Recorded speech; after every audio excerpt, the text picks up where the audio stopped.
Well, hello everyone, and welcome back to another episode of the Cliff Ravenscraft Show, a podcast devoted to helping you take your message, your business, and your life to the next level. This, my friends, is episode number 500, and I am your host, Cliff Ravenscraft, the podcast answer man. And this week's episode is a little bit awkward. I've done this at least once before in the past, but not only is this episode number 500 of the Cliff Ravenscraft Show, also known as Podcast Answer Man, this is also episode number 393 of Family from the Heart. The reason for that is because my wife and I were already scheduled to record our weekly podcast of Family from the Heart together, but I wanted to do something special to celebrate the milestone of our 500th episode here for the Cliff Ravenscraft Show. And to do that, I figured I'd love to bring in a very special guest, someone who's been on the Cliff Ravenscraft Show a couple times in the past, and every time she's been on, the response has been amazing, and they've been among the most popular episodes when it comes to getting feedback from those of you who have told me, wow, that was inspiring. And if you haven't listened to episode 462, go over to podcastanswerman.com/462.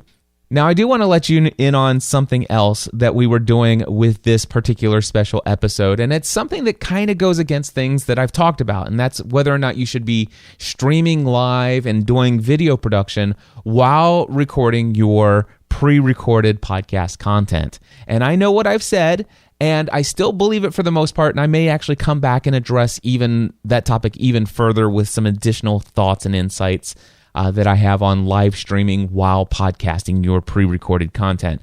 But that's not the focus of what we're doing here today. But I do want to let you know that we did, in fact, live stream the recording of this particular episode on Facebook Live. And we also recorded it locally because I wanted to be able to share this very special episode as a video production that would replace a video that's currently on my About page called Our Origin Story, or the story of our podcasting journey.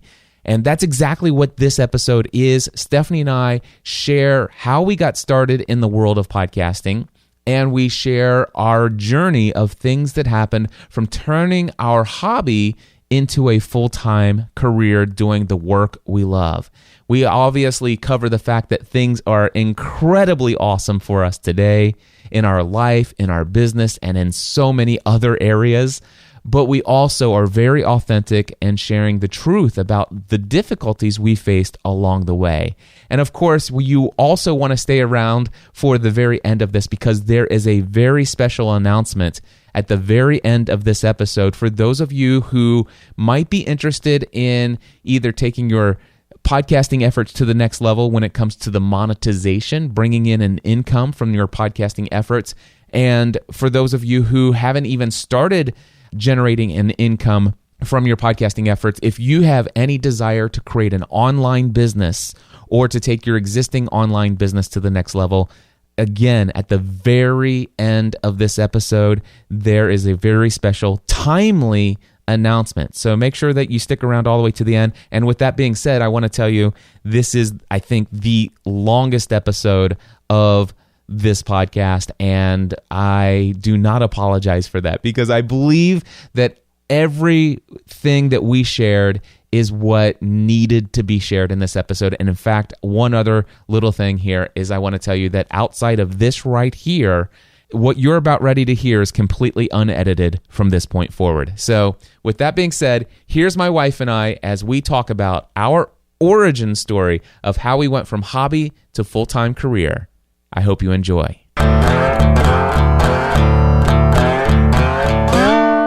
I wanted to have Stephanie on as my special guest to celebrate this 500th episode of Podcast Answer Man, aka the Cliff Ravenscraft Show, because, you know, you always want to celebrate those milestones, if you know what I'm saying. So I knew that Stephanie and I were going to record Family from the Heart today, and I asked her if she would be willing to, and she's giving me this look right now, those on the video can see.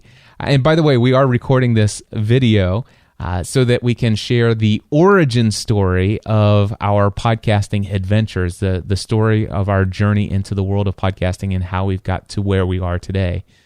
We've told this story, when was it? We were on the Dan Miller cruise. By the way, this is my wife, Stephanie. Hello, Stephanie. Hello. McKenna was in kindergarten, and she's in the 6th grade. So 6 years ago? 6 years ago. So we were on the Dan Miller cruise, and Dan says, Cliff, why don't you come and tell my community on this cruise about this journey that you and your wife have had, turning your hobby into a full-time career. And so we did that.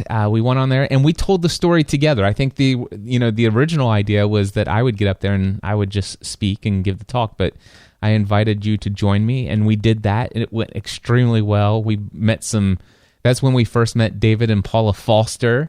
Yes. We met, obviously you got to meet Dan and Joanne Miller, and we got to meet Joel and Pay Bogus. I think that's when we met West. Yes. Yeah. Yep. And some other wonderful people on that cruise. It was an awesome time.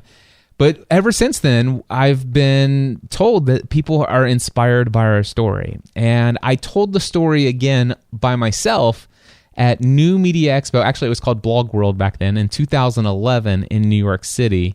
And I've been using the video recording of that talk for my About page on my website for a very long time. And of course, physically, I've changed a lot since then, but also the way that I communicate is a whole lot different. And that, it says our podcasting journey, but it's just me telling the story. And so I figured, hey, why not combine everything in one shot here? Why don't we record episode 500 of the Cliff Ravenscraft Show, telling the origin story, but still also put it out to Family from the Heart for the people who don't normally listen to my business-related podcast, and also record this as a video where you and I together can tell this story.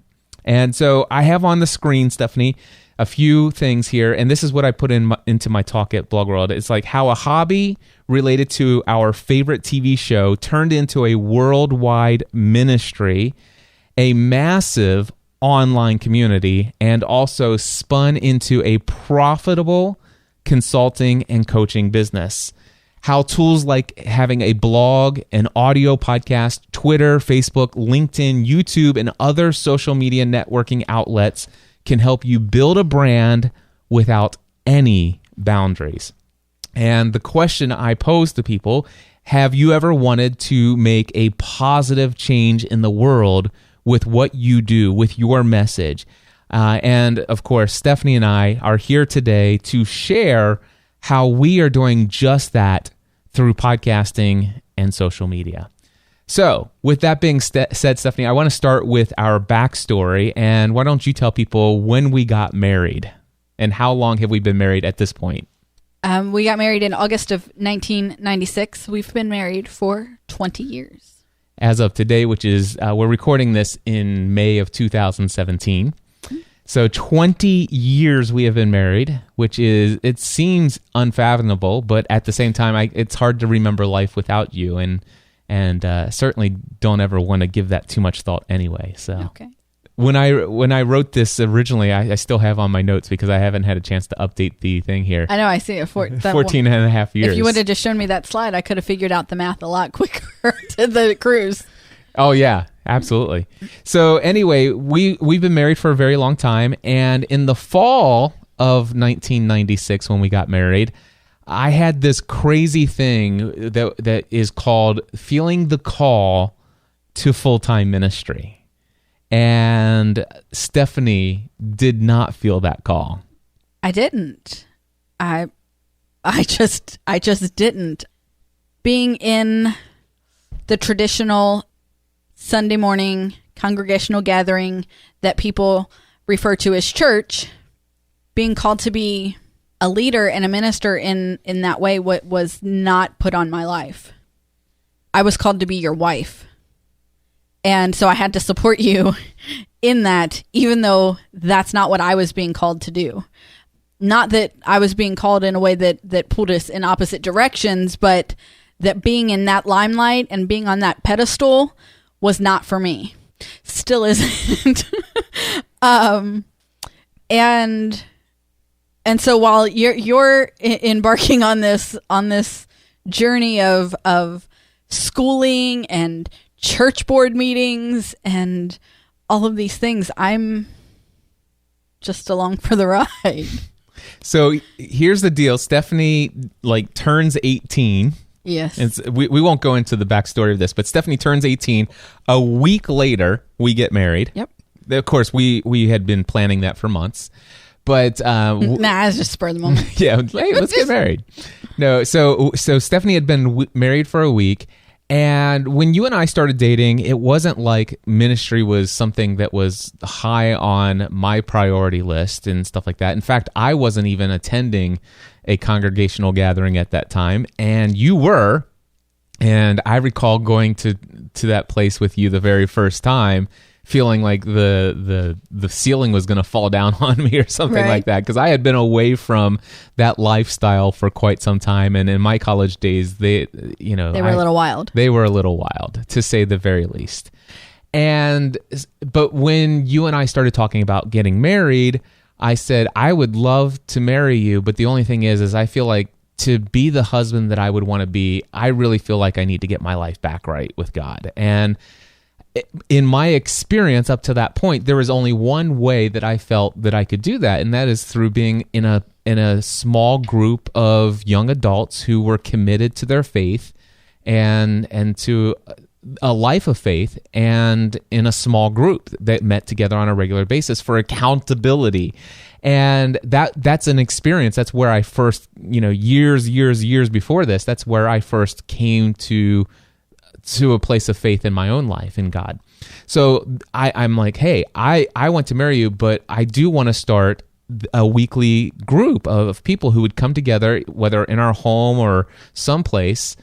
Back then, my only experience had been hosting a group inside of a small church in like off hours, but we would just gather there.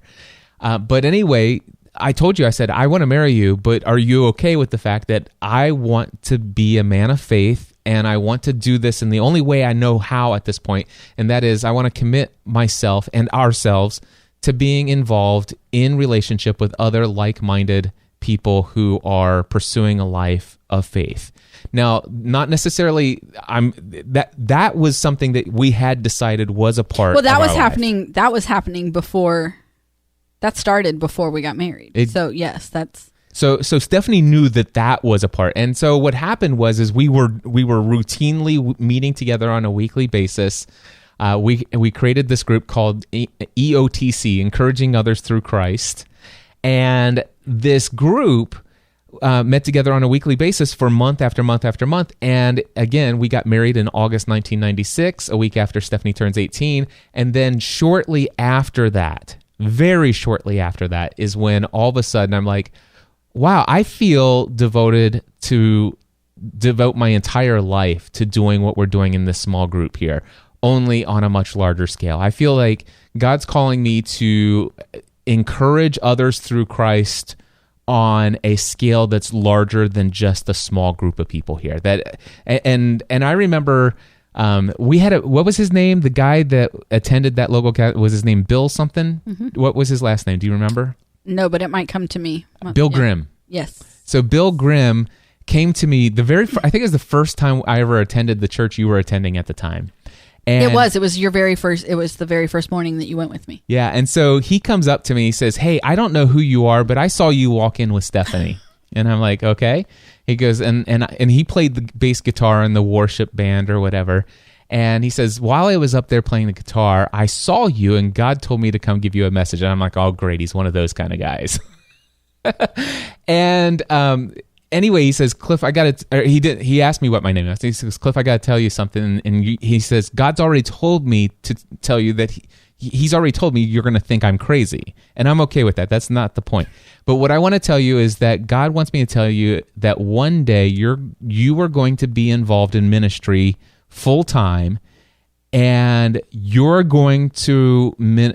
ministry will reach tens of thousands of people and beyond. And I'm like, dude, you have no idea how crazy I think you are, first and foremost. that God told you to give me a message. That was a little freaky coming from my Nazarene / Baptist / Methodist background growing up. I've heard about people like you. I didn't say all of those things, but I'm thinking them, right? So first of all, I think you're crazy for that. And then number two, if you only knew where I was right now, you would know that is the craziest thing. We're lucky that lightning has not struck this building because I walked into it. But he says, because I know that you're going to think I'm great, but this is what God told me to tell you. And I kind of dismissed it. And this was way before we started that Bible study group. So anyway, fast forward a little bit, all of a sudden now we're having this Bible study group. We're meeting together on a weekly basis. We get married, and then all of a sudden I feel this call. And that little tiny message back there of what Bill Grimm said kind of tweaked me. I'm like, but it's like, we were attending a Nazarene church at the time. And when it comes to mega churches, if you look in the Nazarene church, a mega church is like 200. Right. 200 people. So this idea of tens of thousands, whatever, that seems ridiculous. But I went to our church board, I went to our pastor, and I said, I'm feeling this call. And he's like, yeah, we can confirm this is definitely God's calling for you to, it's like, hook, line, and sinker. We got another one in. We're going to have somebody else that's going to study. And so long story short, I started working towards becoming a licensed minister in the Nazarene church, and that was a part of what I was pursuing. And the thing is when it comes to the Nazarene church background that we have, there was this really crazy expectation of holiness and sanctification, and not just for the person behind the pulpit, but his wife as well. And yeah, people haven't met me. Yeah. Clearly. But here's one thing that I've held on to in the 20 years since. Our pastor and his wife, we were very close to them, and they mentored us quite a long way through that journey.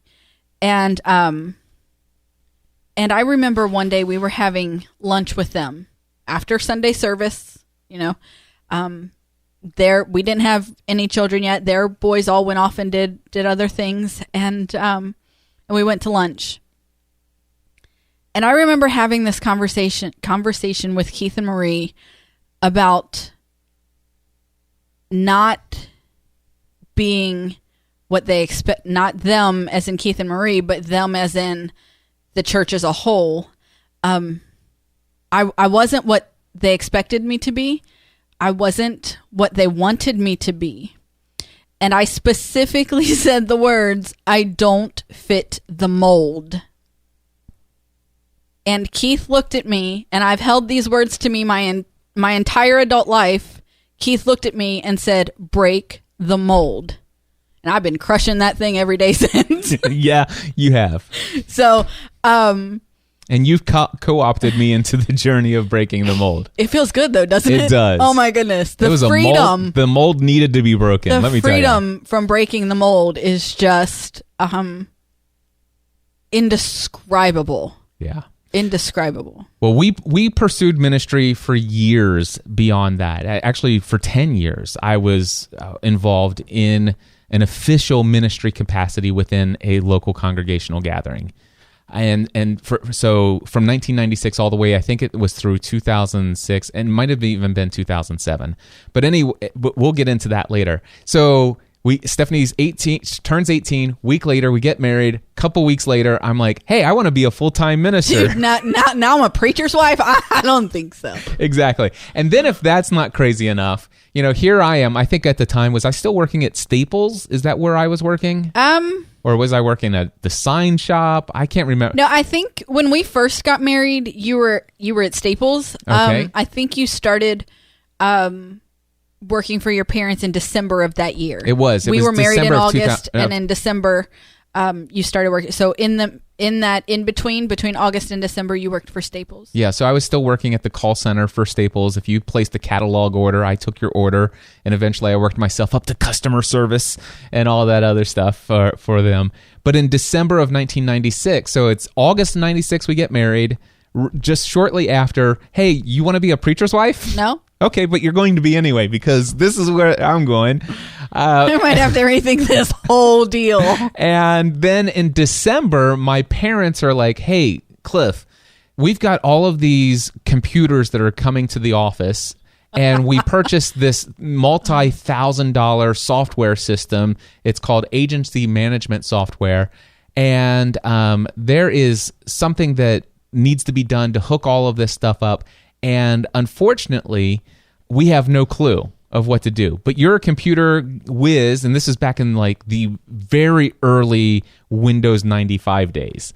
So this is before there was plug-and-play networking and hooking things up. You had to know about TCIPs and IR interrupts and all kinds of other stuff, which I knew a little bit about because I was a geek. And my mom and dad says, we want to know if you'll come and work for us in the insurance agency. And I'm like, whoa, wait, this could be a dangerous thing. You know, it's one of those slippery slope sort of things. And I'm like, I don't know about this. And they said, well, you know, ultimately it ended up, I said, listen, I'll come work for you as long as you will make me a promise of two things. Number one, you'll never force me to get my insurance agent's license. I have no desire to sell insurance. And number two, you guys know that I feel led to do full-time ministry. And I know that there's opportunities for me to make a significant amount of income in the world of insurance. But if I'm ever offered an opportunity to become a full-time pastor of my own church, I want your guys' blessing and no hard feelings. I don't want any grief given to me, regardless of how little I make as a pastor. If I'm ever offered the opportunity to become a pastor full-time, I'm leaving to pursue that. And they agreed. And I'm like, okay. So in December of 1996, I began what would become an 11-year career as an insurance agent, because I got the computers. Although they never did force you to get your license. They never forced me to, but they gave me a lot of incentives. Because what happened was I ended up... Well, you didn't say they couldn't give you incentives. Yeah, they gave me incentives. They hung money out in front of me. And I guess they knew. So, but the deal is that the computers took me 2 or 3 weeks to get all computer set up. I learned how to use the software, went to a conference and asked all my questions and got all that stuff figured out. And I'm like, okay, now what do I do? And now I'm just an overpaid file clerk. But then all of a sudden there's rating software is now computerized, which wasn't before. You had to look in manuals before this, but now you could do the rating software. And so I installed that, and I had to train my dad, who has been an agent his entire adult life. I'm training my dad how to use rating software. And he's like, why don't you just do these quotes for me and give them to me? Now, as a non-licensed agent, I can't give quotes over the phone to people. So what I was doing is my dad would take all the information. He would write it down onto a worksheet that I had printed out for him. I told him, this is the information I need. He would take all that information over the phone and tell him he'd call him back. He would give it to me. I would put all that information into the software. It would give me quotes plus all the different options and everything in like a heartbeat. I'd hand it back to him, and he would make the phone call, and he makes all the money. He goes, you realize that the only step, he goes, I could give you a commission on every single one of these. And I was doing about 10 or 15 a day. I could give you a commission on every single one of these and raise your hourly salary if you went and spent 40 hours in a classroom and got your license and passed the test. And I'm like, really? He's like, yeah. And I'm like, okay. So I went and got licensed, and I became a property casualty agent. And not too much longer after that, there was a whole lot of incentive for me to get my life and health insurance license as well.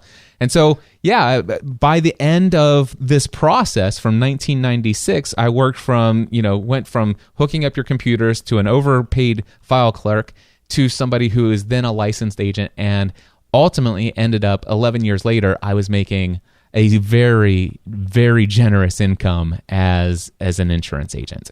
All right, so that's the background here of ministry, insurance agent, us newly married, going into this life together. But another thing is that Stephanie became a stay-at-home mom on Valentine's Day 2001. I didn't even remember that it was that. I'm glad we have this detail in here. Do you want to tell a little bit? I could have told you that. I know exactly when it was. Tell us a little bit about that story. What part of that story do you want me Just the fact that to you tell?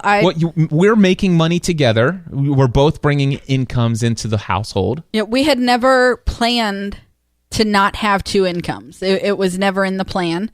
Through a matter of circumstances that could have been righted, I lost my job, and after, at first I was shocked and I was heartbroken, and I remember coming home and I'm crying, and we have Megan. We just found out I was pregnant with Matthew, and how are we going to do this now, going from one kid and two incomes to one income and two kids? What's the next step? What do I do? How am I going to get a job pregnant? And so started the process of actually righting that wrong to get my job back. Yeah. In fact, I talked to your manager at the time. My boss's boss. Your boss's boss, who happened to be a friend of ours from our congregational gathering that I was a part of. And we explained the fact that there was some misunderstandings and some things misrepresented. And he says, have Stephanie come in Monday. We'll take care of this. And over the weekend, I just had, I really trust my discernment, my intuition. I go with my gut all the time. And I just had this feeling that if those things could have escalated that quickly to me losing my job, that wasn't an environment that I wanted to go back into. It was, there were other things at play. It just wasn't an environment that I wanted to go back into. And so we decided that I wouldn't go in on Monday and get my job back. And started talking about what it would take to live on one income. Which wasn't easy, because the next slide in my presentation that I have here is that Stephanie and I had a lot of debt. A lot of it.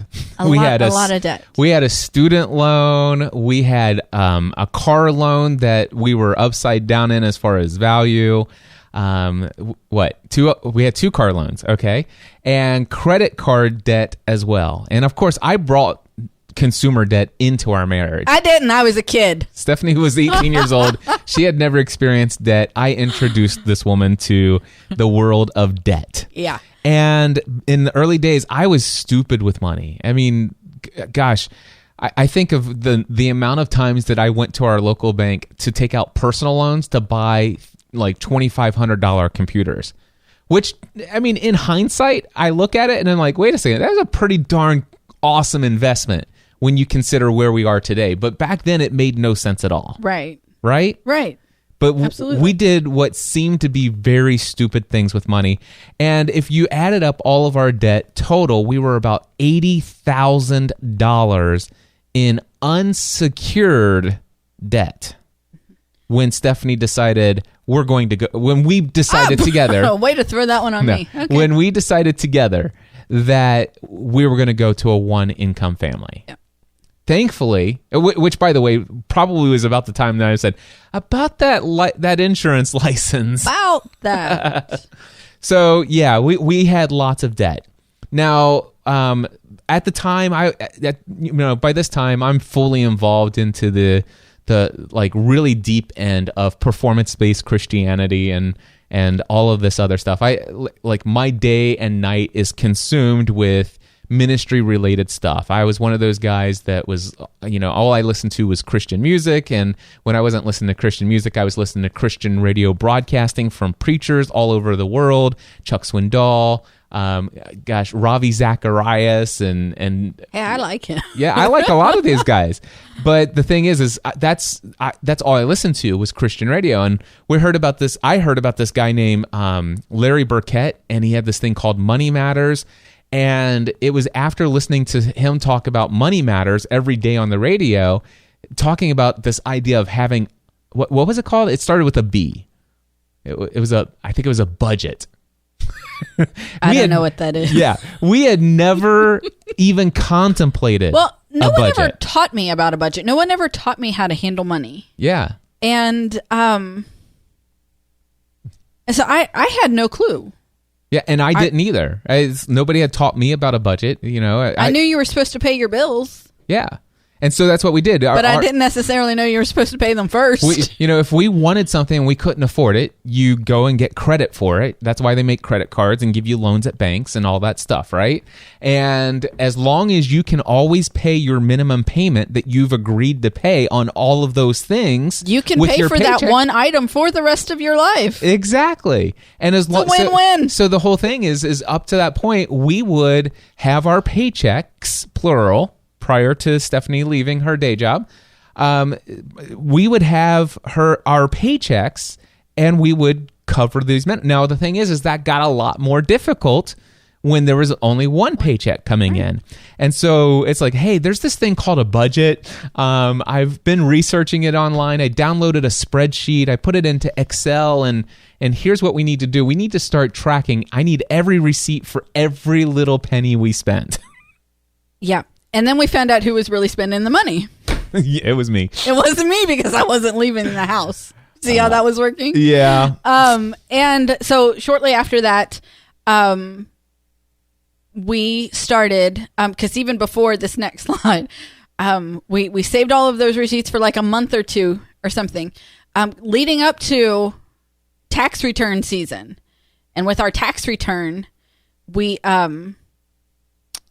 use that to get a month ahead on everything. Right. So not only were we caught up, but now we're ahead.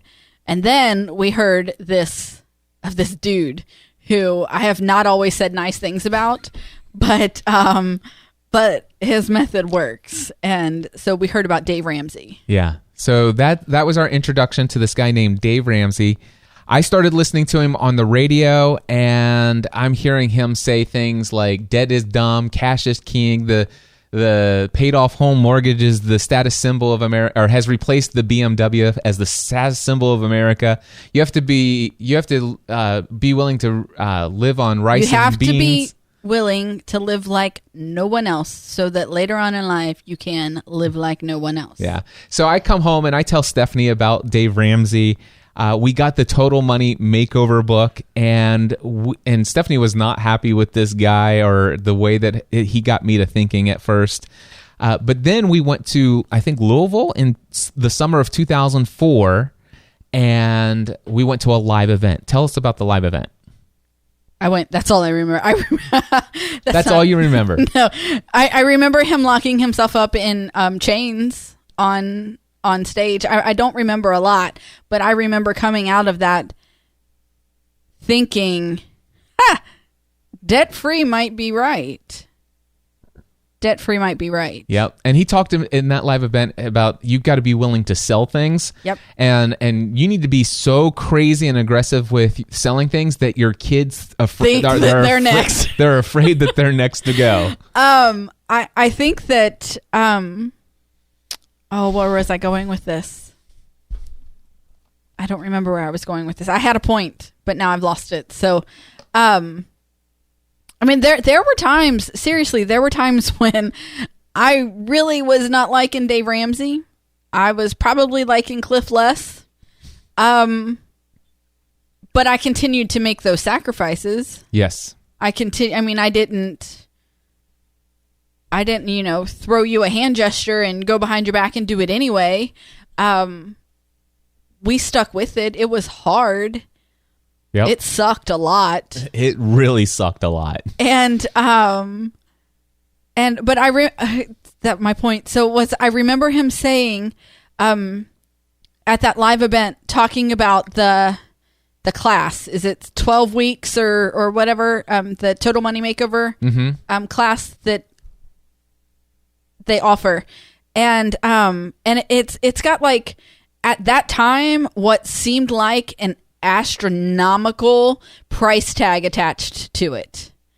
Yeah, it was like $180 or something. I don't like that. even remember, but I'm like, you think I have that? Yeah, it's like $180 joking, right? seemed like, what on earth? Why don't I just give you a kidney? And I remember Dave saying, you're all sitting there thinking, you can't afford that. I can't afford to do that. And he looked out, and I swear he made eye contact with me, and he said, you can't afford not to. Yep. And I've done my time where I lived like no one else. Mm-hmm. And by golly, I'm on the other side, and now I'm living like no one else. Yes, we are, and it's very awesome.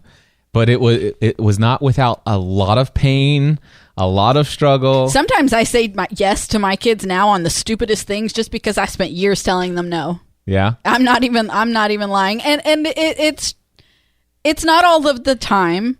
Mm-hmm. But sometimes I say yes just because I spent so much time saying no. I still say no a lot. Yeah. I still say no a lot.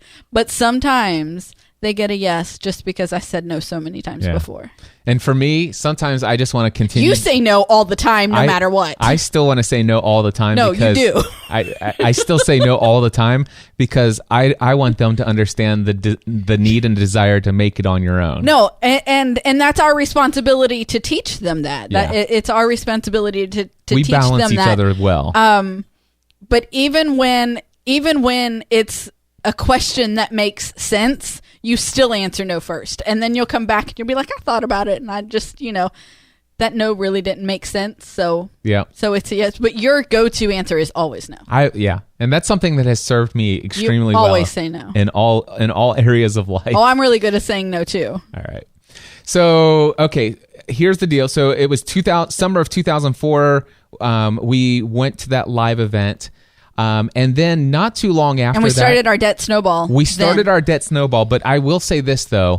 We knew that life was getting ready to get crazy, and we made a decision together to do one last very stupid thing. Do you know what I'm talking about? Another baby? No. No. Well, because that 2004 thing, and we had an... It was moving, and so we were renting a house from my parents at the time. That's we moved before we went to that live event.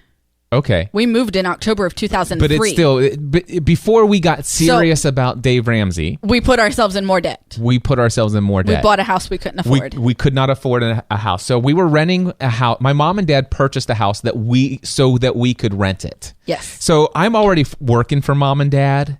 Now mom and dad's our landlord, and hold on. What? They're also our neighbor. And they were also our neighbor. And here I am. I'm trying to become an adult, a responsible adult. And yeah, granted, I'm working hard as an insurance. Yeah. I trust me, I was a great insurance agent. I hated it. It was the most soul-sucking job on the face. You didn't always hate it. I didn't always hate it. That's true. I didn't discover how much I hated it until I discovered what I loved. Right. And don't give it a completely unfair rap, because there was a time I loved it because it was really the only felt thing like I knew. Okay. Say what you were going to say. Well, I'll give you that if you want to say you loved it because it was the only thing that you knew. But I will tell you that during that time when you were selling at your highest, yeah, and when you were making the top marks on the Grange leaderboard, yes, you had said, this is where I'm supposed to be. Yes. I'm ministering to these people. I'm offering them the life insurance to take care of their families if something happens. I mean, you were there. You were in the moment until you found what you loved more. Yes. And what I found that I loved was selling term life insurance instead of permanent life insurance. So it's harder to make a living from selling term because the commissions are so much lower, but they're very good if you are selling lots of them. And to sell lots of them, you have to help lots of people. And to sell them, you can't just sell them a term policy and let them go on with their mindset of you're always going to be in debt and you're always going to need life insurance when you're 90 years old. Instead, you have to educate them on the idea of living debt-free and introducing them to this plan and the fact that it makes sense for you to, instead of a lifetime policy that costs you hundreds of dollars, you instead buy a policy that costs you, $25 a month, and you have it for the next 30 years, and the plan is for you to be debt-free and have hundreds of thousands of dollars worth more than what you have in life insurance by the time this policy technically expires its guaranteed premium. But in worst case scenario, if you don't reach that goal, it still continues, but at a much higher price. But the whole thing is I was educating, I was teaching, I was encouraging, I was inspiring people, and that's what I fell in love with. And at the time, that was the only way I knew to let all of that out. This educating, encouraging, and inspiring people to take action and to think differently about their life and what's possible and debt and all those things. It opened up something new inside of me.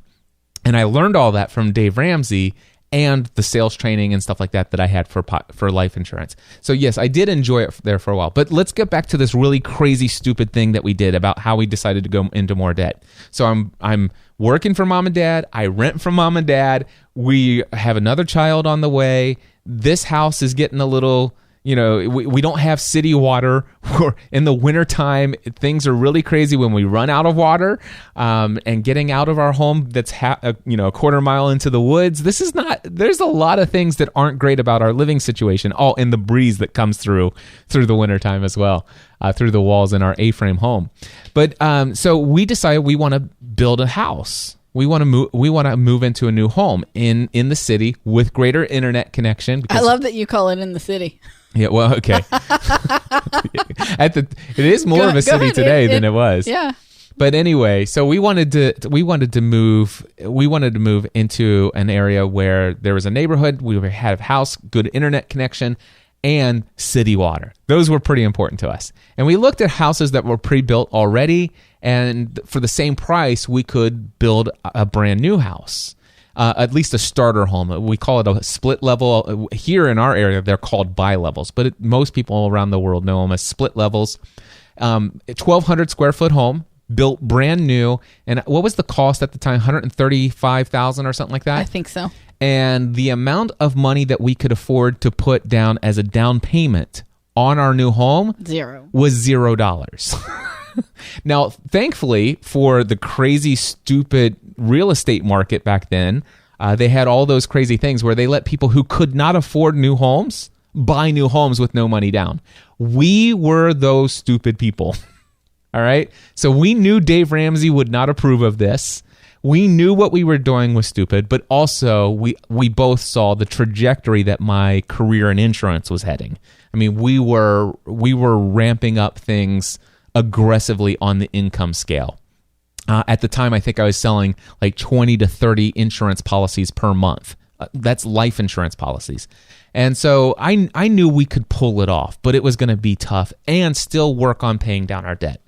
So anyway, in December 2005, or actually whenever we did that, we bought this house that we couldn't afford, and we were still paying down our debt. And then in December 2005, we were already in our new home. And I remember we couldn't afford an HD TV at the time. So we were watching, or actually you started watching this television show. Tell us about the TV show Lost. When did you first hear about it, and what was going on? And did you ever try to convince me to watch it? I can't remember. I did. I started hearing about it just on promos on the TV while I was watching other shows on ABC. They would show this commercial, and every time they showed the commercial, it doesn't matter what clips they showed, every time they ended with Charlie saying, "Guys, where are we?" And I just wanted to know where they were. So I started watching Lost, and I asked Cliff to watch it with me, but he always had something else going on. He wasn't really into it, whatever. Every excuse that he could make up, he did.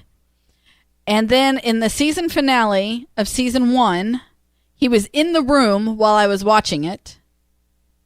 And they opened that hatch, or found the hatch, or did they open it? I think. No, they didn't open it. That didn't happen until season 2. They found it, and then he was intrigued. Yeah, John Locke and I think Hurley, they had dug up hold and uncovered this, and all of a sudden this light emanates from it.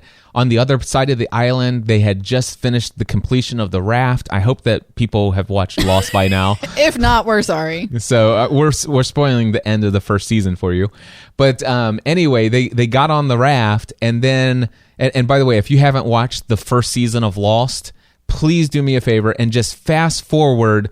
Like, hit the plus 30-second button like 5 times and then catch back up with this, because you don't want to hear this. But anyway, so so those people have fast forwarded. Basically, what happens is they're on this raft. They're escaping a crew of them are escaping the island, and everything seems fine. And then all of a sudden, there's a boat. They think they're rescued. And you got Mr. Happy or Mr. whatever. I don't know. Anyway, Mr. something. I can't remember what we used to call him. But Mr. Friendly. Mr. Friendly comes up and he has this accent. He goes, "We're going to have to take the boy." And so they take Walt, and then they leave the other guys stranded. And now that we end season 1, basically. And I'm like, okay, what the heck? There's a mystery. What's in this hatch underground? What the heck's up with this underground bunker? Who are these people that just stole this kid? What is going on here? And in one episode, sitting on the couch, I'm hooked. I'm like, okay, I've got to understand this. And so I'm already actively listening to podcasts at this point. I am an avid podcast consumer. And so I look online to see if there are any podcasts devoted to the TV show Lost. There were 5 already. I subscribed to all 5 of them, and I'm listening to them, hearing their theories about the end of that episode of that first season. And I found a method before there was a legal method for you to watch the first season after it had just aired, because it wasn't available online yet. I decided to download all of season 1. It was before Netflix. It was way before Netflix. and Hulu. And did you watch them with me? I think so. So we sat down and we watched every episode of the first season of Lost in like a 2-week period of time. And I was hooked. And I started to call in theories to the podcast that already existed. One of them, Ryan and Jen, had this show called The Transmission. I called in a theory. They said, "Cliff, oh my gosh, that's an amazing theory. You should do your own podcast." And I'm like, seriously? And I'm like, okay. And so in December of 2005, Stephanie, December 16th, 2005, I recorded the very first episode of a show called Generally Speaking. And that podcast at the time, I figured there were already 5 other podcasts about the TV show Lost. So who am I to come along and create a 6th one? And those people know far more than I do. So I'm like, I can't do a Lost podcast. And I'm really interested in technology, if you guys didn't know. And so I thought, okay, but there are already so many podcasts about technology. Who am I to create an authority site or podcast on technology? So I can't do that. And then the only other thing that I'm interested in is my faith. And I'm like, okay, but gosh, you've got Charles Swindoll and Ravi Zacharias and all these other guys. These guys have podcasts.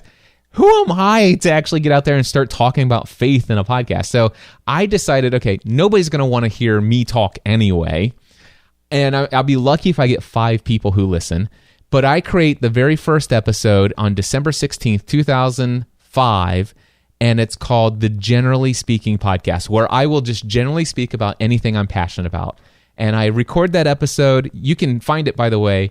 It's currently still available at GSPN, which stands for Generally Speaking Production Network, gspn.tv/first episode, all spelled out, FIRST episode, gspn.tv/first episode. Anyway, that first episode was online. I put it out there. 500 people listened to it within the first few days. Blew my mind.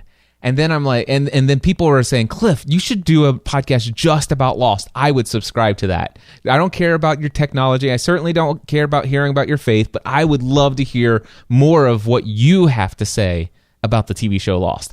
And so the second episode, I invite you, and we also had our next door neighbor at the time who was also deep into the show. And the 3 of us got together, and the second week I said, "Hey everybody, welcome to the second episode of the Generally Speaking, or the Weekly Lost podcast of the Generally Speaking Production Network." Because I knew it was Production Network, because I wanted to create other podcasts, because I wanted to talk about faith. I wanted to talk about technology. And obviously people wanted to hear me talk about Lost. And so I brought you guys in, and I have a little audio clip of our intro from back then. Hey, cool, you fixed it. Don't expect anything. The chances of getting a signal are slim at best. Static's good, right? No. Reception is good. Wait, what's that? It's Russo signal. Oh, crap. But this radio has a wider bandwidth. That's what you call a party and a podcast. Hold it! Stop, do you hear that? Welcome to the weekly Lost edition of the Generally Speaking Production Network. Now, here are your hosts, Stephanie and Cliff. And then we would start just like this, and the music would slowly fade in the background, and we would come back and we would talk about Lost. And we would do that twice a week, every week, for a very long time. And I'm going to go, if you go to lostpodcast.com, you will find we did 261 episodes from December 2005 all the way through the show's end, June 2010. Mm-hmm. All right. And it was so cool because I thought, who's going to listen to us, right? Turns out the writers of the show listen to Cliff and Stephanie talk about the TV show Lost. The producers of the show listen to the weekly Lost podcast with Cliff and Stephanie. Not only did the producers listen to the show, but I am absolutely convinced they changed major storylines because I was on to them, and I have proof. You do not. I do. Your head doesn't fit. I know. You need to let your headphones out a little bit. But the cool thing is that I thought I know. I like that. You like that? So, but the cool thing is that even the actors of the show, like Jorge Garcia, listened, and in fact, he called in one time, and we included him as a part of our listener feedback hotline segment, where it says, "Hey, Cliff, Stephanie, this is Jorge. So have a listen to this." Yes. Colonel Locke, is this line secure? Line secure, go ahead.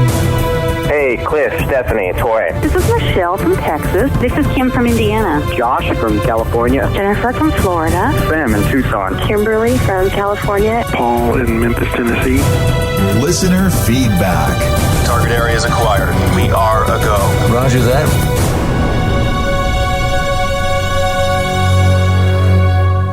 All right, so obviously we got our start with a television show devoted to Lost. The podcast developed it.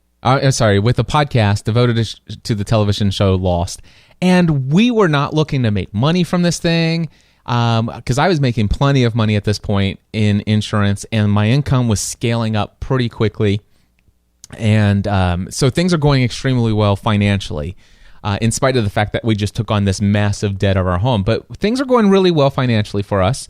And the podcast was like extremely well received. Now, this doesn't happen for everyone, and there's a lot of reasons why this happened. But a couple things. Number one, when we started podcasting about the TV show Lost, it was right about the time that Apple brought podcasts, the directory of podcasts, into iTunes, which also happened to be about the same exact time that they started making the TV show episodes available the next day for purchase for $1.99 or $2.99 the very next day after they aired. And so people would go into iTunes and they would do a search for Lost, and it would actually show search results. It would say TV show episodes and then music soundtracks, and then the third one down was podcasts. And it just so happened, because of how things worked out, the official Lost podcast was first, and the weekly Lost podcast with Cliff and Stephanie was number 2. And as a result of all of those things, plus the fact that the existing 5 people who had podcasts created a network where they shared a syndication of our feeds. What's so funny? Our children are watching our live stream while on their way home from school. Gotcha. Okay, cool. Right. So, hello, children. Anyway, so the thing is that, what was I saying? I have no idea what I was saying now. They were going in, they were searching Lost. Oh, they were searching for Lost. And so we were right next to the official Lost podcast. And all the other Lost podcasters, before I started podcasting, they already created a Lost podcast network where it was a shared feed where everybody had their own podcast feeds, but they invited other people who had Lost podcast to also syndicate there as well. So if you looked at the total of people who subscribed to our podcast in our own feed plus their feed, we had, I think it was like something like 27,000 subscribers by our third episode. What the heck? This was the most insane thing. And people all of a sudden would listen to us. Our podcast, the show talked about different themes in life. Do you remember some of the themes of the show? There was like all good cowboys have daddy issues. That's true. There were so many, and that was a really long time ago. Well, there was an episode called the 23rd Psalm. There was an episode about baptism. So they touched on so many different things. Tabula rasa, starting over with a clean slate. Yeah. So many opportunities for Stephanie and I to share our heart, our experiences in life, and bring them to this podcast where all of a sudden people would normally not say, hey, I wonder, first of all, people before finding the podcast had no idea who we were. What you looking at? Nothing. Okay. Am I keeping you? You said I have an hour. We still got 9 minutes left. Okay, yeah. They're not here yet, but they're on their way, so they're Okay. So anyway, the people wouldn't, at that point, they had no idea who Cliff and Stephanie were. So they weren't looking for a podcast to find out what Cliff and Stephanie thought about life. No, they were looking for Lost podcasts. But through sharing about Lost and these different themes that they were touching on, people were finding out more about us in a very vague way. Exactly. And then we started to get requests to have another show where we just talked about life and our faith and us as people. Exactly. So people would write in and say, "Wow, I'm so glad you talked about XYZ in your podcast. Would you do me a favor and elaborate more on that marriage seminar that the two of you went to that you talked about? Would you elaborate more on living debt-free? What the heck? I've never heard anybody else talk about this idea or this concept of living debt-free. Can you talk more about that?" And the reality is we knew we could get by with talking about those themes if the episode of the show touched on it. But if it didn't relate to what was going on in the TV show, we knew that it would not go over with our listeners if we just went on talking about our own random stuff and things like that. So in March of 2006, we launched a second podcast, and I called it My Crazy Life. And the idea was that this is the show, kind of like Generally Speaking, where we could talk about anything and everything we want, right? Mm-hmm. That show eventually became Pursuing a Balanced Life, and that show eventually had nearly 600 episodes before I finally ended it. But anyway, we launched this second podcast, and I remember there were episodes in the very beginning that were direct responses to people who listened to the Lost podcast, heard us talk about a theme, and said, hey, can you tell us more about that? So, for example, some of the earliest episodes of that second podcast, one of the titles was Sex and the Vagina. Which I can't even remember what that was. I'm pretty sure that was about using correct wording in speaking to our children about their body parts. Yes, that's right. So we didn't call it a bum. We didn't call it nope. And when our 3-year-old climbs in the car and says, "Papa's got a penis," you know you're doing something right. Exactly. So we did an episode called Sex and the Vagina. We did an episode called Kim's Email. So we had a friend and a listener that listened to us and said, hey, can you tell me more about how you came to faith and how you came to believe in Jesus? Because I just don't understand that. And I'm like, okay, this is something that I'd be happy to talk about. Certainly not going to go to the Lost podcast. Mm-hmm. I could share it with her in a email. Oh, but y'all don't want that. But the thing is I said, do you mind if I read your email and respond because I think other people out there would like to hear how I came to faith as well. And she says, I don't mind. And I told her, I say, I'll leave your name out of it. She goes, no, use my name, please. And so I think it was episode 3 of My Crazy Life. I can't remember if that's for sure, but it was certainly one of the first 4 or 5 episodes. And it was titled Kim's Email. And that's where I just shared my story of how I came to faith. And she wrote me later that day and says, Cliff, I listened to the episode. I had to leave work because I was crying uncontrollably. I want to let you know that I've come to faith in Christ. I need to know what happens next. Now what? And I'm like, this is a guy whose heart has been set on full-time ministry, right? And also we did an episode on living debt-free. So many different things that we talked about. One threats the marital one. We've talked about so many things over the years. So all of a sudden I realize we're doing ministry to tens of thousands of people all over the world. And in April 2006, I ended up launching, I think it was my third podcast. At the time, it was called About the Church. Eventually, you keep looking down. What's going on? They're texting me. Oh. Our children are watching. Children, please stop texting. It looks like Stephanie's she's not caring right now, and this video is going out on our website. Please stop it. I don't think it looks like that because I've already said. Okay, so just know that if Stephanie looks like she's checking the time all the time, she's reading text messages from our kids. And I've had to go to the bathroom for like 45 minutes. Do you want to pause? No, go ahead. I can pause the recording and we can come back. They're listening. And awesome. They're listening and responding. And I know that you said that this was a non-interactive recording, but they're my children. Okay, cool. So the only one who's not typing is the one who's driving. So right. I'm getting two kids who are back to back responding. And by the way, for those watching this replay later, especially if you're watching the video on the website or whatever, and for those of you who are listening to the podcast, we are broadcasting this live on Facebook. So that's how the kids know that what we're saying here.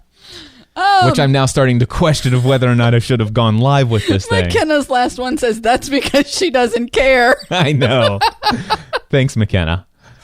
All right. So April 2006, I launched a podcast called About the Church. It eventually became Encouraging Others Through Christ. In November 2006, I made the decision to step away from all official positions within the local congregational gatherings. We had switched congregational gatherings several times since that initial calling in 96 or 97, whenever that was. So we weren't with that same. We weren't with the Nazarene Church anymore. And had switched two more times before leading up to this stepping away from the traditional model church that we had been a part of. Yep. Our lives. In fact, there's a story that goes into that.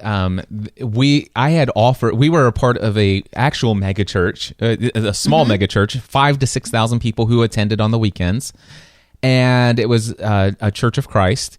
And we were a part of a kind of, you could call it a young adult ministry there. And I was the pastor of small groups. And as the thing is I'm very headstrong into podcasting. I was one of the first 100 to 150 podcasters in the world. So I was early on into the podcasting thing. And at this point, by November 2006, I'm working my minimum of 40 hours a week at the insurance office. And I'm working, would you tell me, now Stephanie will tell me when I'm exaggerating. I'm not exaggerating when I'm saying that I worked somewhere between 20 to 40 hours a week in podcasting on the side, right? No. Okay. You're not exaggerating that. So I had a full-time career as an insurance agent, and I'm literally full-time hobby. And now at that point, where when 2005, when this started and your insurance is really taken off and all this, you're like, we're doing good financially. And now into 2006, 2007, we're starting to take a hit because you're doing the bare minimum out of insurance so that you can be here doing what you want to do. Yep. And so my daily insurance career income is slowly going down. Now it's still, we got it up pretty darn high. Right. I mean, it was high. But But what happened is my salary continued, but my insurance commissions were going like this because I was no longer pushing insurance sales as much because I wasn't working the extra hours. I mean, at the height, I was working 60 hours a week at the insurance office. But by this time, by November of 2006, I'm already bare minimum. I will not work more than 40 hours a week in this office because I've got other things to do. I gotta get podcasting. And it's not just podcasting, it's interacting with people. I mean, it was online community building, it was social media, it's responding to literally hundreds of emails a day, every single day. Literally, I believe having a powerful positive impact in people's lives. That's what I was doing on the side. And it was November 2006 where I went to our folks at the congregational gathering. You'll notice that we interchanged the words congregational gathering. We replaced the word church because we have a very strong feeling that church is not a building, nor is it the weekly gathering of people. The church is the people who are believers. I said that in the beginning. I know. But anyway, at the time, I still used the word church all the time. And so in November, I remember going to them. They said, hey, we want to launch a podcast of the weekly sermons for our ministry here. And I offered to do it for them for free out of the kindness of my heart. I said, guys, I have tons of experience doing this. And they said, no, Cliff, I'm sorry. When we do this, we want to do it with excellence. Those were the words that they shared with me.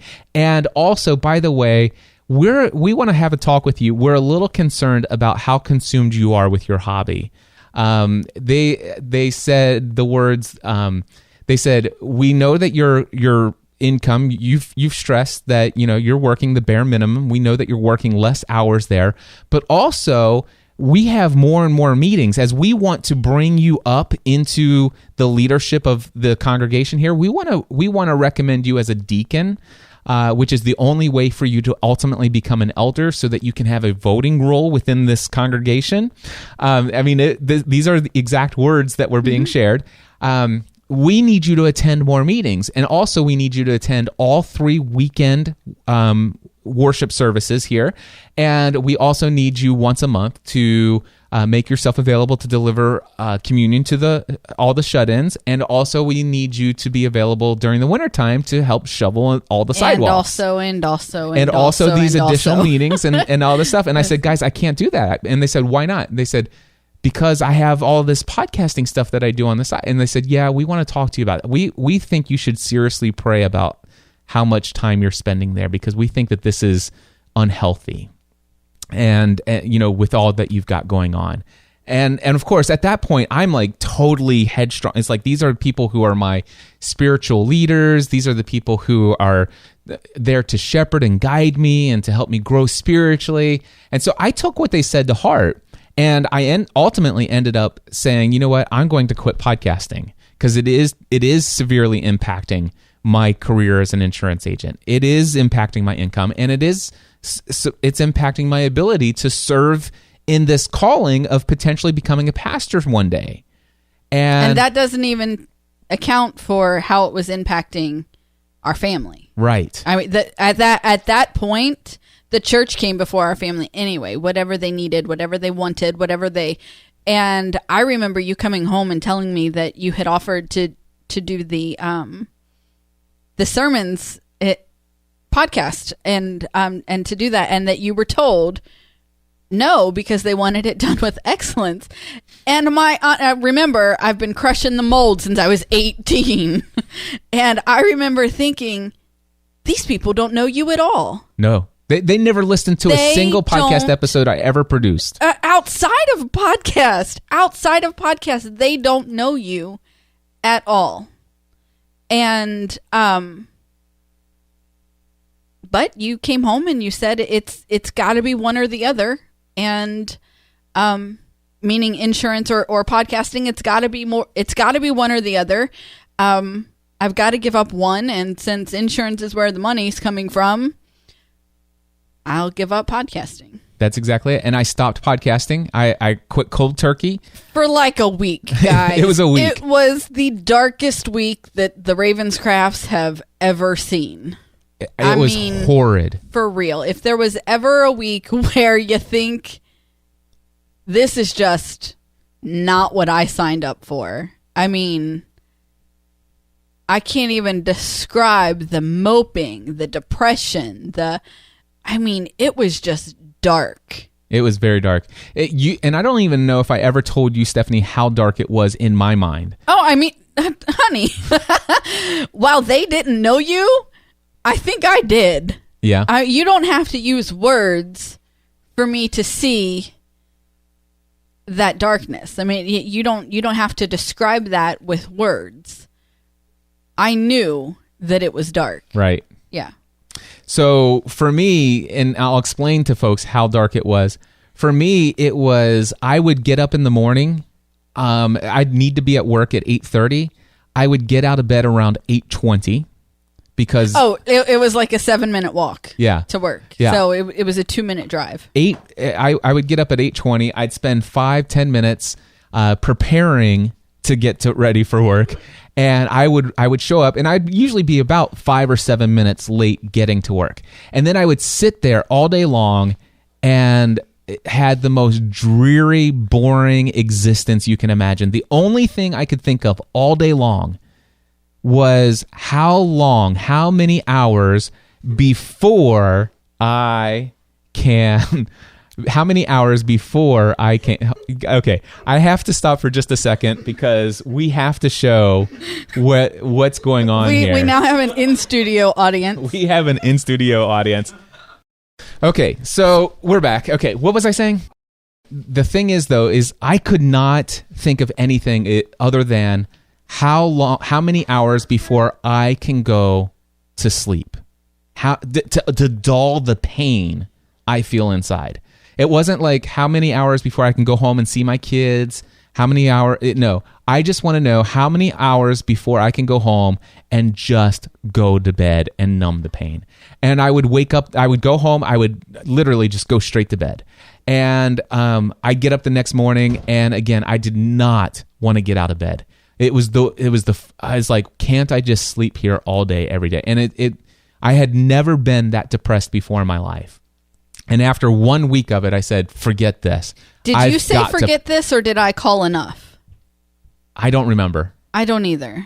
But it's like I'm podcasting again. That's like the next week I'm like, guys, I'm back. Here I am.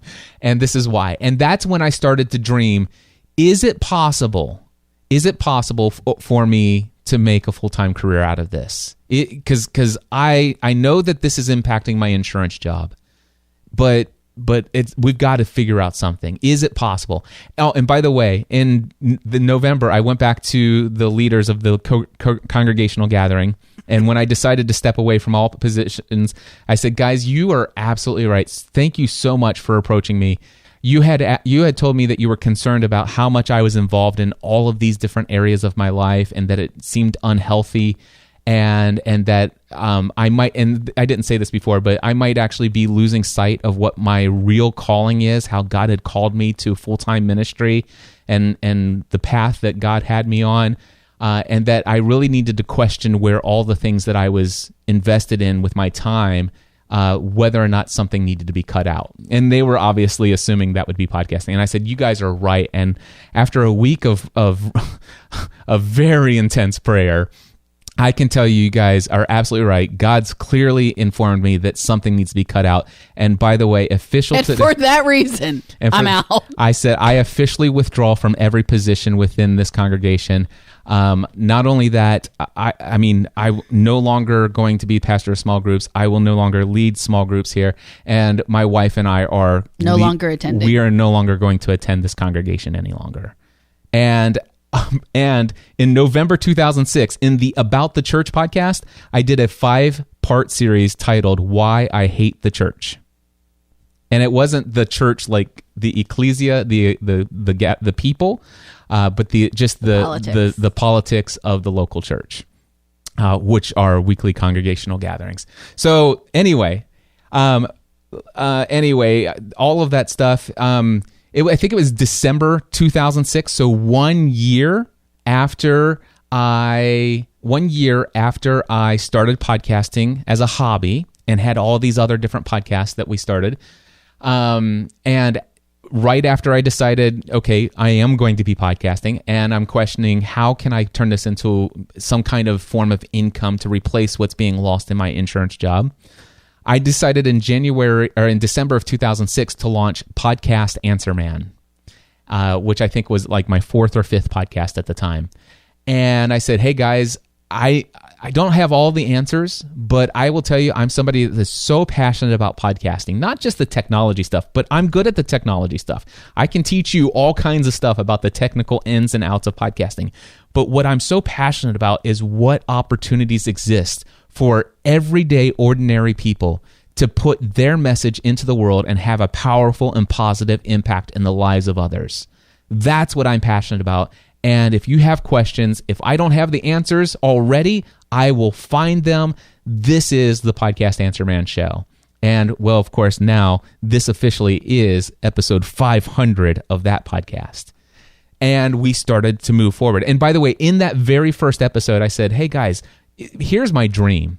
It would be awesome if within 5 to 10 years from now, if I could find a way to make podcasting or create some kind of business where I could do what I love for a living, which is, by the way, entertaining people, educating people, encouraging people, and inspiring others. That's what I want to do with my life. Is there any way I can do that without relying on a career in insurance?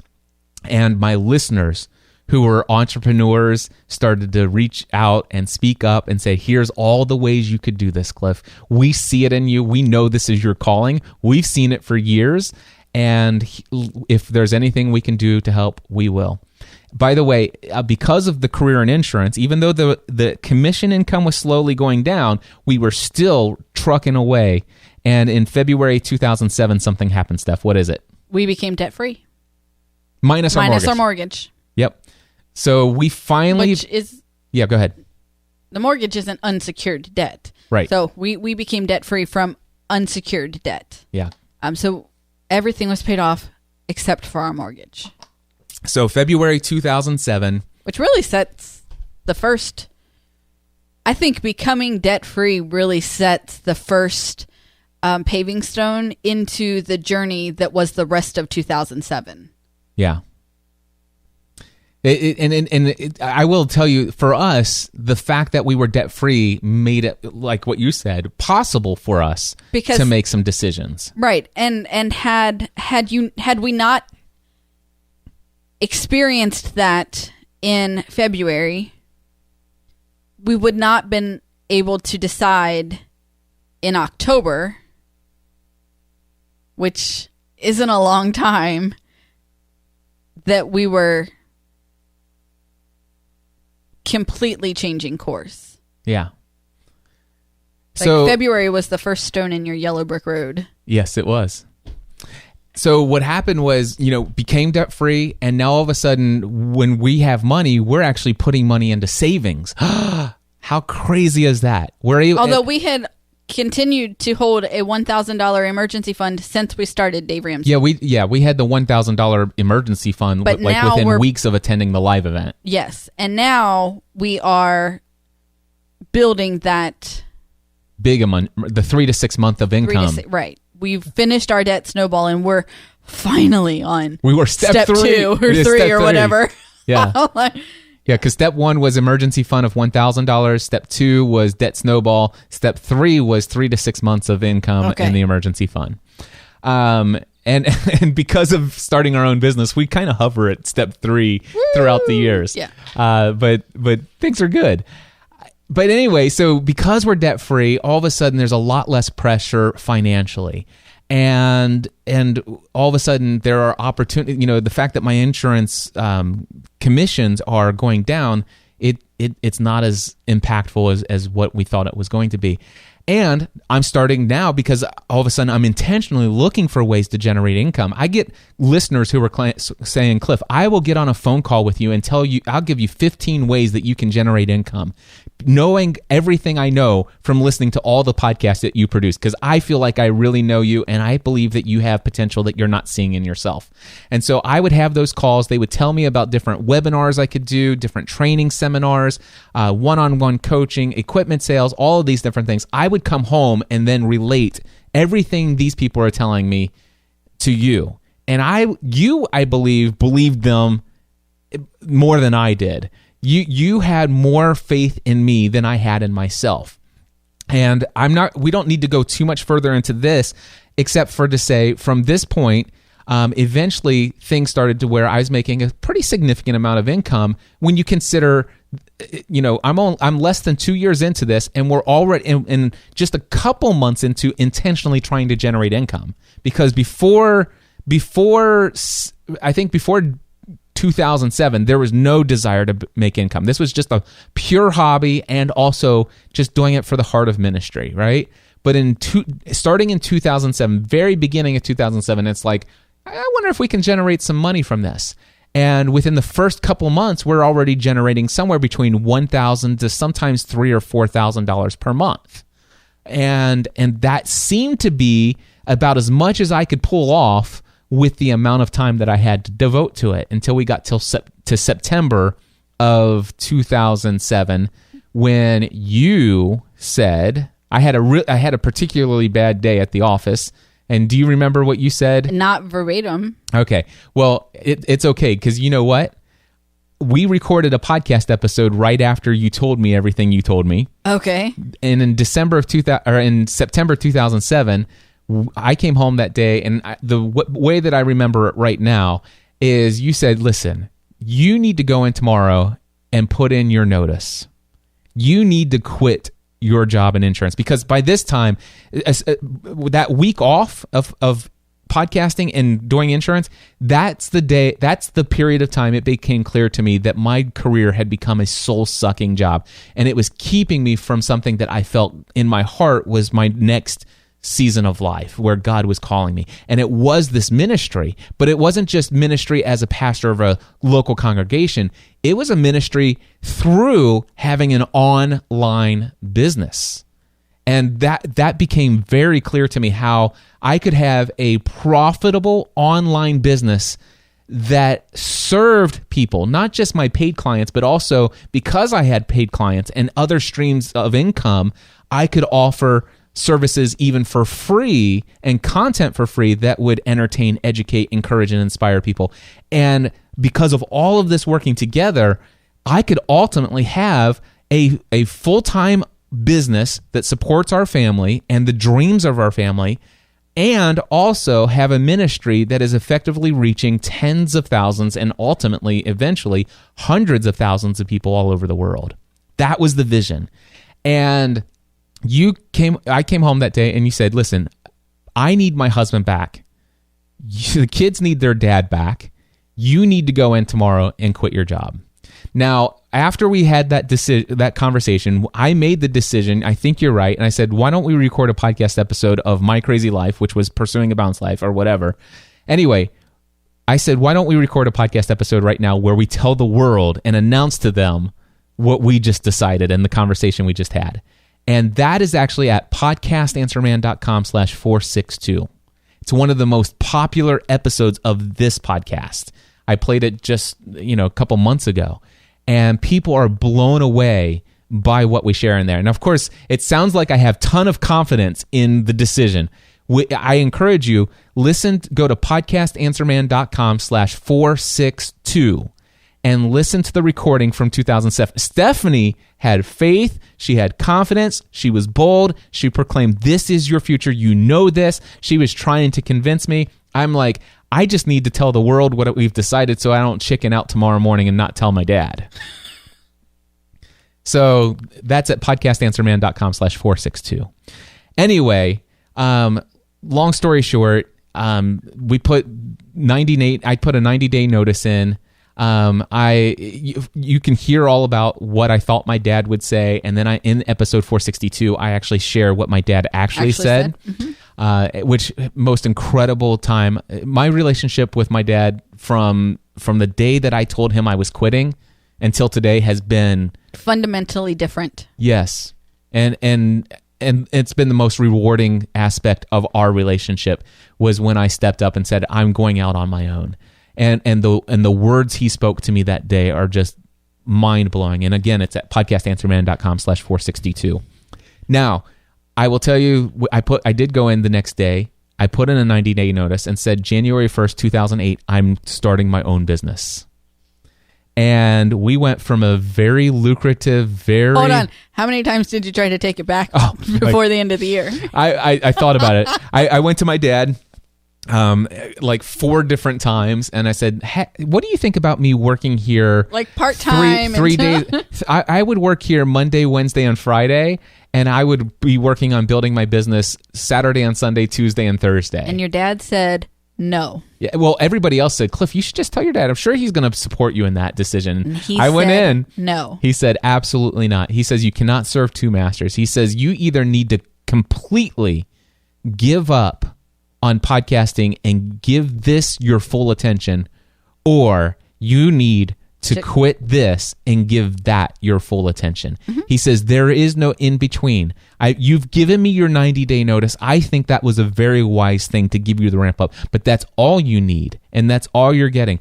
He goes, here's the thing. I think you would be ridiculous to not pursue the other one. Mm-hmm. And he said, and ultimately he said that I think you'll make more money in the end doing that than you would ever make in insurance, and you know how much money you can make here, and that has turned out to be quite true. Yep. But it wasn't immediately. No. So what I want people to know is that by this point, by January 2008, I had been doing podcasting as a hobby and for a year, and then starting to pursue a little bit of income for another year. So I'd already had 2 years of experience.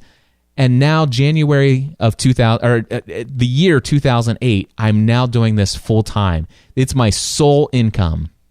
And do you know? And there was no income. Do you remember how much income there was that year, personal income for the entire year of 2008? $11,000. $11,000 net income. And that did not come until the very end of 2008. In January of 2008, we lived off of our December Christmas bonus. No, well, your December. No, not the Christmas bonus. The December, because you held all of your checks in your wallet. Oh, yes. So in January we lived off of your December salary. Okay. In February we lived off of your Christmas bonus. In March we lived off of our tax return. In April we lived off the rest of our tax return, and then in June I think we started actually. No, eventually we got to the place where we did something that we were advised against. I took out of my pension $14,000, and of the $14,000, we set aside $4,000 in taxes and penalties for taking it out, and we used that $10,000 to live for 3 months before we ultimately started to bring in a very small paycheck. Yes. And at the end of the year, on our tax form, our net income, $11,000 for the entire year. And by the way, in 2008, I was working somewhere between 60 to 80, maybe even 85 hours a week. Yep. And I made $11,000. It was insane. I ended up in the hospital in January of 2009 as a result of it, with massive gallbladder problems and all kinds of other stuff. 2009 was slightly better at the beginning of the year. Ultimately, after 3.5 years, I got discovered, if you will, by a guy named Dan Miller, who happened to be close personal friends with Dave Ramsey. And as a result of that, he invited us to come on his cruise and speak and to tell our story, but also to introduce us to his community. And he was a multi-million book copies sold of his book, 48 Days to the Work You Love. People who creating their businesses online and offline who wanted to create a podcast just like Dan Miller had. And he started referring all of his community to me, booked me solid for weeks and months in advance. Finally, in 2010, we started making some money. And in 2010, it was right around the end of 2010 that I was almost to the amount of money I made as an insurance agent when I left. And ultimately, we got to the place where our business has generated a minimum of $250,000 a year, and oftentimes over $500,000 a year. Yeah.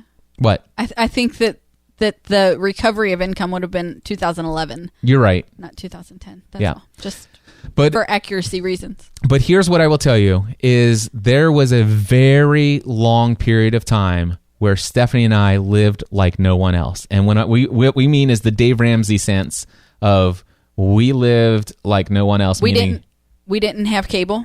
Nope. We didn't have satellite, dish, whatever. We had internet because we had to. For the business. For the business. We didn't eat out. We didn't go to the movies. We didn't buy frivolous things. We didn't buy necessities. And some in a I don't even know the descriptive word that I want to use, but I mean, we literally took in the bare minimum of groceries, of bare minimum clothing our kids. Yep. We went a good solid 5 years, and Cliff and I didn't own any new clothes. Yeah. And our weight fluctuated a lot during that time. We sacrificed like I have never seen people sacrifice before. Yeah. I think that, you know, I go to these conferences and I go to these different events with you, and people say, you know, what you've done is amazing, and because they're seeing it in a whole new light, or they're seeing only the really good parts. And the phrase that catches me the most is, I want to do what you did. Mm-hmm. And I look at them and I'm thinking, no, you don't. Nope. Run, Forrest, run. Run as far as you can. You don't want to do that. We not only sacrificed things, which is fine, because I had sacrificed things before, and I'm not a very material person. So that was fine, but we sacrificed time. Yes. And things that you can't get back in that time to make this happen. And so I don't think people understand the true meaning of the word entrepreneur.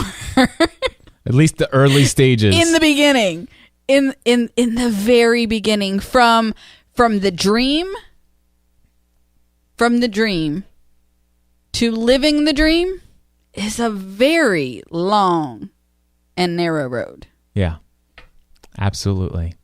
And I'm so glad you said all of that. Absolutely. Hands down. The number of people who've said, Cliff, I would love to hire you to consult with you. I have this great idea. I kind of want to go down the same path as you. And some of my goals are, you know, I'd like to be able to, they have, by the way, at this point when they're coming to me, 0 online following. They have no social media presence at all. They have no content that they've ever created. They don't even have a blog. They have no podcast yet. But they want to go from no online following, no content online. They haven't done anything to consistently serve an online community anywhere yet, but they have a desire to do so.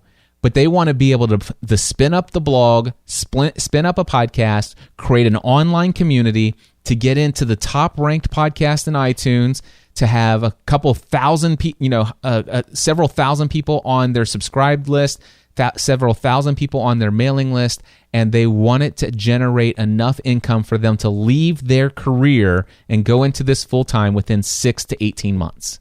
And I'm like, it didn't even take us 16. I mean, it's a long, hard process, and you gotta really, really want it. Yeah. Before you even take the first step. And here's the thing. There are people out there who have online programs, they have courses, they have all this stuff that promise you can do all of those things. And they'll show you their income statements, and they'll show you all this other stuff, and they show you all kinds of fancy things, and they show you how lavish and extravagant their life is. But the story, and by the way, these people have done very impressive things. But I happen to know those people very personally and extremely well. And I happen to know their story of what they did before they launched. Right. And who they were, and the life experiences they had before they launched, and the amount of income that they had as a buffer to set them on a path that made it a lot easier. That was one of the most encouraging things that I got off of that first cruise with Dan and Joanne. They talked about their successes but they also talked about their failures. Yes. We've been at the top and we've been back at the bottom and had to build ourselves back to the top. And I think that now I'm not as involved in an online community anymore as you are. And so I'm not following these entrepreneurs who are out there sharing their story and saying, if you do, A, B, and C, you can live like me. But I think that a lot of those, they're failing to share the failures. Right. And that you really have to have the heart and the drive to go with the steps to get there. Because if you don't, the steps don't mean anything. It's kind of like, it's 98% heart and it's 2% know-how. It is. Yeah. Dan says it's 70%. It's 30% knowledge of the steps in the program or whatever. But it's 70% execution. That would be the same thing. Yeah. So here's the thing. I want to announce that Stephanie and I are going to be hosting something very exciting, and I'm going to leave this both in the podcast and in this video that's going to sit on our website for probably many years to come. So just know that while we're announcing specific dates here, if you are watching this video on the About page or on my homepage many years later, these exact events may not be the events that are being offered, but other stuff will. And you can always reach out to me, cliff@podcastanswerman.com. But Stephanie and I want to tell you about our next level workshop. Now, a couple years ago, it was actually 3 years ago next month, right? We built this house? Yeah, we've been here for 3 years in June. Do you want to wrap up and get out of here right away, or do you have another 10 minutes? Well, I have 10 minutes, but that's really all I can. I and told you I could do an go hour. To the bathroom. Well, hold on. I told you an hour. I know. And I could start at 1:30, but you had done no setup, so we didn't start until 1:50. I know. And now it's 3:25. I know. I love you. I love you, but there are evening activities, and dinner has to be done in a certain amount of time, and I still have to go to the grocery. Okay. I'll go to the grocery for you. That's not going to help me any because I got to go to the grocery for what I got to cook for dinner. Gotcha. All right. So real quickly, we told you guys about the house we couldn't afford. Well, ultimately, we got to the place where we could afford it. In fact, we had the podcast this right here is episode, what did we say, 3-something of 389? I don't know. This is an episode 393 of Family from the Heart as well.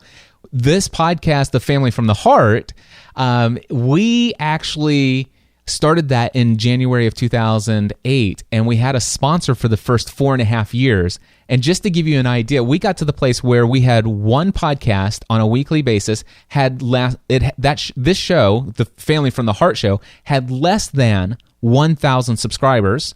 Sometimes it bumped over 1,000 subscribers. But paid our mortgage every month. We had one sponsor, Mardell Christian Bookstore, that paid and we had a very high mortgage payment. We had a because remember, we had no money down. Yeah, so we had a very high mortgage payment.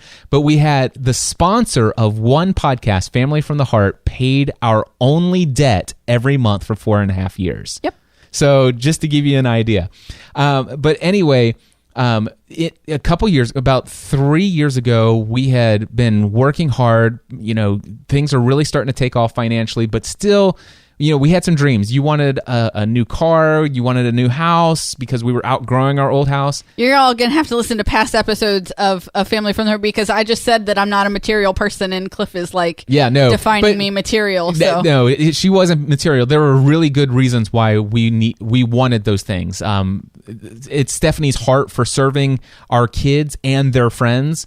And having a car that would allow her to drive our kids and all of their friends everywhere. It's the party bus. And also to have a home that could host all of our kids and all of their friends often. And this house does that. This house does that. we could not do what we do now today for our children and their friends in our old home. So anyway, we had this desire, and the studio had outgrown our old home. Our studio and our business had outgrown our own home, and I had a dream of doing live workshops one day. So 4 years ago, we decided we can finally afford this house, but this house can't hold us anymore. And we began on the journey of that year leading up to 3 years ago when we moved into our current home. Yep. And we moved into this office space with the expectation that this big open area to my left, about 800 square feet. Did you catch that? Our old house was only 1,200 square feet. and by the way, we're sitting in our studio, which is off of that 800 square feet, and we're sitting off of it into a 14 by 14 portion of this studio / office space, and we're not even in that 800 square foot space. We're not even in that. And so, by the way, there's more square footage in the house that we're in right now than there was living square footage in our entire house previously. Yeah. That, in the office that we're in. The office space that we're in. Yeah. And then in the entire old house. But we moved in with the expectation that this open area to my left would be used for workshops and classes and in-person masterminds and all kinds of different things that were going to happen here in the studio because we had the space. We're going to sit down and teach people how to create online businesses. People who are already pursuing online businesses, we're going to create one-day business mastermind events so that we can bring them together with other people who are on this journey and share ideas and all this stuff. And we were going to do that, and we built and then it became a really nice box storage space. Yep. For 3 years. And then ultimately I cleaned it all out, and then I created a video studio over there which took up everything. And I'm like, well, how can I host events here now? Right. And I started thinking, well, maybe I can host events at a big event center down the road. Which again defeats the purpose of building the whole big space. But now it is clean. It is ready, and June... we're gonna host 3 events this year. The first one's coming up on June 16th and 17th, and here's the official... I know that in episode 499, I hinted that this was coming, and I said that it was going to be a next-level podcasting. I have gone back to my original idea. This is actually going to be titled, Creating an Online Business Around Your Podcast. All right? Creating an online business around your podcast, or an introduction to online business. And the idea is this is a 1.5 day workshop on June 16th and 17th. And June 16th is literally all day here in our studio space. And of course, we'll feed you dinner and everything that night. We're going to go out to a nice restaurant. There's going to be plenty of networking with ourselves, but also other people who are on this journey of creating an online business. The next day, on the 17th, we're going to do half day, and it's going to be an incredible day of sessions. We're going to talk about the mindset. We're going to talk about pricing, income streams, realistic expectations of how long it takes and how much work goes into this and what kind of work goes into this. We're going to talk about the things that we learned along the way, business tools and tactics and strategies that have helped serve us that if we would have known about in 2008, I probably would have made more than $11,000. But also, the biggest regret, I have 2 that I'll share, but the 2 biggest regrets that I have about what I wish I would have done in the first 18 months of my business that I desperately wish I would have done differently. We're going to talk about that. We're going to answer questions. It's going to be an amazing thing. The idea, this, by the way, is for people who are already in a day job right now, who would love to create an online business where they could start to transition out of work that it ultimately has become dreadful to them. Okay? Now, it would be nice if you already have some sort of online following, if you already have a blog. It's not it's called creating a business, an online business around your podcast. It is not required that you already have a podcast. We're not going to teach you this week during this workshop how to create a podcast, but we will tell you how a podcast would play a vital role in the growth and marketing of your online community, or the growth of your online community, which will help in the growth and marketing of your business. So anyway, it's not required that you have a podcast already, but it is required that you have an understanding of what it is you want to be known for and what it is that you have to offer the world and what your talents are. It's required also that you already have a passion for what it is you want to do. It's required that you have some talent. It doesn't mean that you have to know everything about it, what it is. You can acquire a lot of skills along the way, but you have to have some natural talent for what it is that you want to pursue. Also, it's required that you have determination, that you're determined that what you want to do is what you're going to do. Now they don't need to come because you're giving them all the information. No, this is what you need to. These are the people who should come. Those if you don't, then I spaced for a minute because I'm like, wait a minute. No, something happened. I'm saying who should come. If you like, for example, if you're like, yeah, I'd like to have a business, but I really don't even know what I would want to do a business about. This is not the workshop for you. We may do workshops like that down the road. Those would be less expensive than what we're getting ready to tell you about. What we want are people who already have passion for what they want to do. They're determined that this is what they're going to do. They're going to make it happen. This is somebody who has some self-discipline. And by the way, you don't have to have all the self-discipline. It's also important that if you're married, we strongly encourage that you do not come to this event unless you have the full support of your spouse. Mm-hmm. All right? So those kind of things. And also, you have to have at least some idea of an economic model already. But here's the deal. This event is going to help you expand your understanding of what's possible with your economic model. So for example, if you think, well, I want to go into paid public speaking and I want to make a career out of just doing public speaking gigs. Trust me, we're going to help you expand your understanding of what is possible with an online business, because public speaking is just going to be one potential stream of income for you. We're going to tell you all the other streams of incomes that will naturally help you get that message out there. So it's called Creating an Online Business Around Your Podcast. It's going to be hosted on June 16th and 17th. It's here where we're sitting, actually off to the side of where we're sitting. You'll get to see our studio in the home that we call what? The house the podcasting built. This is the house that podcasting built. We've had a dream of hosting these events. You have the opportunity, if you're listening right now, as we're recording this and publishing this, you have the opportunity to be the very first people to walk into the house that podcasting built for our very first workshop on June 16th and 17th. The cost is $9.99. So there is an investment, but if you're creating an online business, we're absolutely certain that if you have all of those things that we talked about, we can help you get a 10x or more return on that over the next year to 18 months. So if you're interested, go to podcastanswerman.com/next-level-workshop. So podcastanswerman.com/next-level-workshop. It's going to be limited to no more than 10 to 12 people.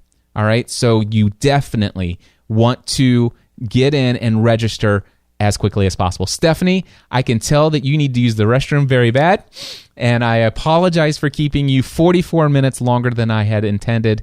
I love you, and I thank you so much for being a partner in this business, and I can't begin to tell you how blessed I am and thankful to God for the fact that I am no longer doing insurance work. But more importantly than that, I am so thankful that for the last 11 and a half years, we've been able to work together in doing something as partners in this thing that God's called us to so many years ago. And I would say today, and I'm going to ask you, God has called me to be in full-time ministry. And today, I have a business and very much involved in full-time ministry. And I believe you are as well. And I believe that this today, where we are now, is what you were called to do. Would you agree with that? I would agree with that, yes. God has called me to be myself, who I am, authentically, and to share that with other people. If the definition of that is ministry, then yes, that's what I'm called to do. And there's no doubt from all the feedback 20 years ago, yep, being called to ministry in the box or the mold that they were trying to shove me into was not what God was calling me to do. Exactly. Guys, thank you so much for tuning in to this 500th episode of Podcast Answer Man, and I'm going to go and check this out real quickly here.